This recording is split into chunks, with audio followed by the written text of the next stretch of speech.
পথে বেরিয়ে বাস খুঁজছেন আর চিন্তা নেই, এবার আপনার বাসের হদিশ আপনার হাতের মুঠোয়।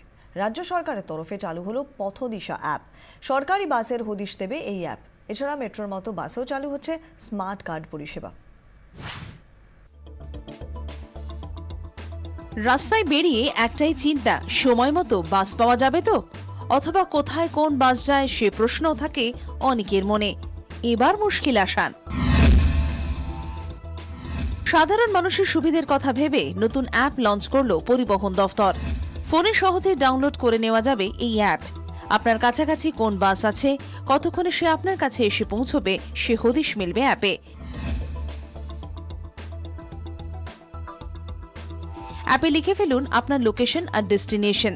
অ্যাপ দেখিয়ে দেবে ওই রাস্তায় কোন বাসে আপনি যেতে পারবেন, কতক্ষণ সময় লাগবে তাও বলে দেবে অ্যাপ। আপাতত সরকারি বাসের হদিশ দেবে এই অ্যাপ। বেসরকারি বাসগুলিকেও আওতায় আনার পরিকল্পনা আছে। প্রাইভেট ট্রান্সপোর্ট মালিকদেরকে বলবো যে আপনারাও নিজেরাও এই বিষয়টাকে নিয়ে আরো ভালো করে আপনারা এর মধ্যে ঢোকার চেষ্টা করুন। শুধু পথদিশা অ্যাপ নয়, পরিবহনের জন্য স্মার্ট কার্ডের সুবিধা মিলবে এবার।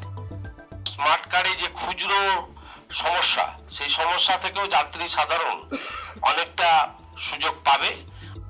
বৃহস্পতিবার থেকে গড়িয়াহাট, করুণাময়ী, যাদবপুরে এই স্মার্ট কার্ড পাওয়া যাবে। পথে আসছে বাইক ট্যাক্সি। কমলিকা সেনগুপ্তর রিপোর্ট, 24 ঘন্টা।